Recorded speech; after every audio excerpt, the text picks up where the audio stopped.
આજે 14મી એપ્રિલ આજે આઝાદ હિન્દ ફૌજ દિવસ છે। આજના દિવસે સુભાષચંદ્ર બોઝની જે પ્રતિમા છે તેને પુષ્પાંજલિ અર્પણ કરવાનો કાર્યક્રમ વડોદરામાં રાખવામાં આવ્યો હતો। પૂર્વ સૈનિક સેવા પરિષદ વડોદરા ઇકાઈ દ્વારા વડીવાડી પાસે આવેલ સુભાષચંદ્ર બોઝની પ્રતિમાને પુષ્પાંજલિ અર્પણ કરવામાં આવી।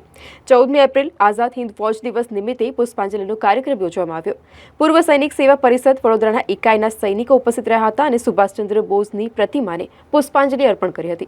आज का दिन 14 अप्रैल हर वर्ष नेताजी सुभाष चंद्र बोस का आज़ाद हिंद फौज दिन के बारे में भारतवर्ष में मनाया जाता है। नेताजी सुभाष चंद्र बोस का भारत की आज़ादी के लिए असाधारण कार्य जो उन्होंने किया है, जिसकी बदौलत आज हम आज़ादी की सांस ले रहे हैं। जिस आज़ादी के लिए नेताजी सुभाष चंद्र बोस ने अपना घर बार छोड़ा, परिवार छोड़ा, इतना जेल में रहे और इसके बाद उन्होंने डिसाइड किया कि अंग्रेज लोग अहिंसा की लड़त से मानने वाले नहीं हैं, तो उनके सामने मुझे सैन्य खड़ा करना पड़ेगा। तो जब अंग्रेजों ने, ब्रिटिश सरकार ने उनको प्रेसिडेंशियल जेल कलकत्ता में डाल दिया, तो वहाँ उनको पता लग गया कि या तो ब्रिटिशर हमें मार देंगे या मुझे यहाँ से जेल में ही रखेंगे। तो उन्होंने डिसाइड किया कि मैं अभी जेल से निकलने का एक ही मात्र रास्ता है और वो रास्ता है कि मैं आमरण अनशन पे चला जाऊँ। और उन्होंने आमरण अनशन पर चला गया। तो अंग्रेज़ों को डर लगने लगा। 2-3 हफ्ते के बाद उनको वहाँ से जेल से रिहा किया जाता है और उसके घर के अंदर नज़र कैद किया गया। उनके घर में नज़र कैद में उन्होंने प्लान बनाया।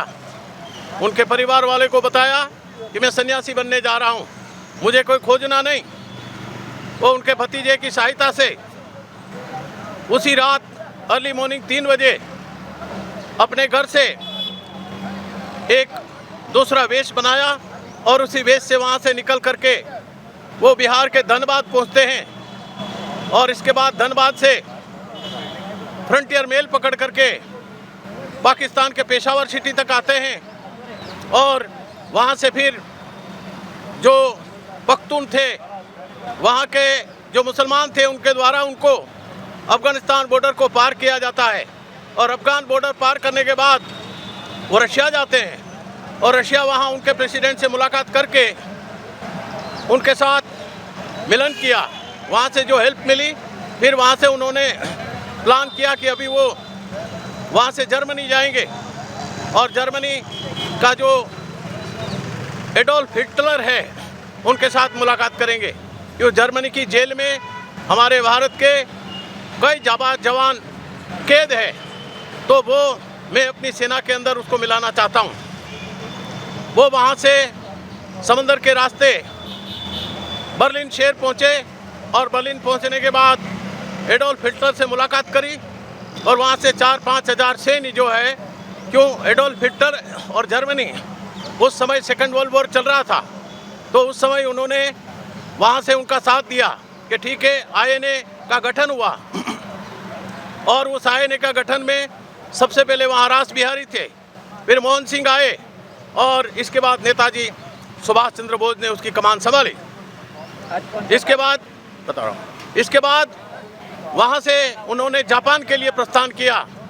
एडोल्फ हिटलर से रिक्वेस्ट किया कि उसको सबमरीन के द्वारा जापान भेजा जाए और जापान गए। जापान हमारे 30,000 के आसपास जो सैनिक प्रिजनर ऑफ वॉर थे, उनको वहाँ से छुड़ाया और अपनी सेना के अंदर शामिल किया। और फिर उन्होंने प्लान किया कि फिर दोबारा मैं सिंगापुर जाऊँगा। सिंगापुर उन्होंने आईएनए का प्रॉपर गठन करने के बाद पूरी सेना तैयार करी, जिस सेना का नाम था आज़ाद हिंद फौज। इसलिए आज का दिन जो है, आज़ाद हिंद फौज के बारे में पूरा भारतवर्ष उनको मनाया जाता है। और उन्होंने जय हिंद का नारा दिया और इसके बाद वहाँ से मूव करने के बाद वो अंडमान निकोबार आए। वो तारीख थी 29 दिसंबर 1943 के दिन। वहाँ पे अंडमान निकोबार प्लॉट पे जिम खाना के अंदर भारत की तिरंगा सबसे पहले फहराने वाला अगर कोई है तो नेताजी सुभाष चंद्र बोस थे, जिन्होंने सबसे पहले भारत को जय हिंद का नारा दिया भारत को बोला तुम मुझे खून दो, मैं तुम्हें आज़ादी दूंगा।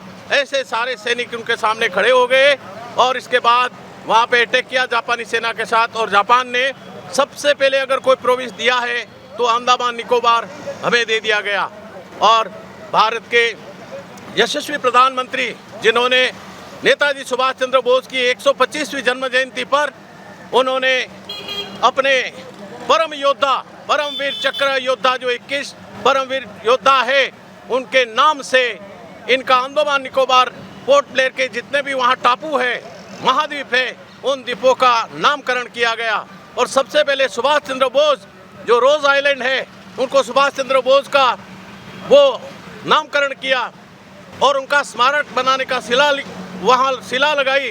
और आज इतना बड़ा ज़बरदस्त वो मुकाम बन गया कि सोमनाथ चेटर, सोमनाथ शर्मा से लेकर के हमारे जितने परम विशिष्ट सेवा मेडल धारक जितने भी लोग हैं उनका वहाँ पे एक एक द्वीप समूह का उसका नाम रखा गया। और नेताजी सुभाष चंद्र बोस की जन्म जयंती को पराक्रम दिवस के रूप में मनाया जाता है। तो आज का जो दिन है, आज मोइरांग के अंदर भी वहाँ पे झंडा फहराया जाता है।